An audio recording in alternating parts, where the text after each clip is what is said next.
তাই যখন আমার সন্দেশখালীর মায়েরা বলেন, আমি দেখেছি টেলিভিশনে, ওই 500,000 দিয়ে আমাদের ভোলানো যাবে না, আমাদের আত্মসম্মানটাই অনেক বড়। এইটাই মনে রাখবেন, এই আত্মসম্মানের জন্যই আমরা ভারতবর্ষ থেকে ব্রিটিশ ইংরেজদের তাড়িয়েছিলাম, যে আমার আত্মসম্মান বড়।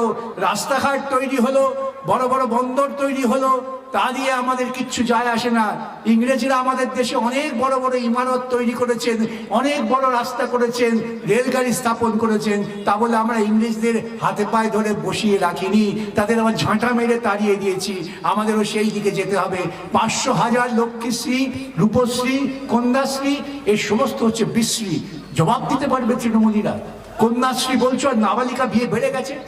পশ্চিমবঙ্গের বুকে নাবালিকা বিয়ে বেড়ে যাওয়া, এটা কি করে সম্ভব হয়? মোদি আসছেন, মোদি এসে এখানে খুব মহিলাদের জন্য দরদ দেখাচ্ছেন। আমি একটা পোস্ট করেছিলাম, এত দরদ দেখাচ্ছেন ভাই, ওই বিলকিস বানুকে যখন নাকি ধর্ষণ করা হলো, যারা ধর্ষণ করলেন তাদের জেল হয়েছিল। গুজরাটের সরকার, মোদী সরকার তাদের জেল থেকে ছেড়ে দিল। ছেড়ে দিয়ে কি করলো? এইরকম মঞ্চ বেঁধে যারা ধর্ষক তাদের ডেকে গলায় মালা পরিয়ে বললেন, এরা ব্রাহ্মণ, অতএব এরা ধর্ষণ করতে পারে না। এই ব্রাহ্মণ্যবাদী চিন্তা তারা চাপিয়ে দেওয়ার চেষ্টা করছেন, যে যারা উঁচু বর্ণের তারা ধর্ষণ করতে পারে না, এবং নিচু বর্ণের মেয়েরা ধর্ষিতা হলে কি যায় আসে, সে তো আমার উপভোগের পাত্র। মনুবাদী এটা শেখায়। সেই জন্যই আপনাদের এটাও উপলব্ধি করতে হবে যে আজকে ধর্ষণটা কোনো একটা হঠাৎ ঘটে যাওয়া ব্যাপার না, এটা পরিকল্পিত ঘটনা।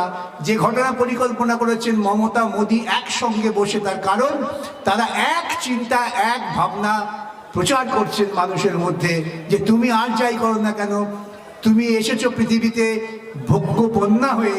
তোমাকে যদি কেউ ভোগন করেন, তোমাকে যদি কেউ ধর্ষণ করে বা ভোগ করে, সেটা তোমার পক্ষে গৌরবে।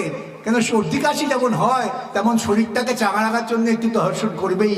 এই দর্শন যারা করেন তাদের বিরুদ্ধে আপনারা সকলে এক হবেন, চোট বাঁধবেন, লড়াই করবেন। আইনের লড়াই আমরা করব, মাঠের লড়াই আপনারা করবেন। এই দুই লড়াই যখন এক জায়গায় মিলবে, তখন গর্জন তৈরি হবে।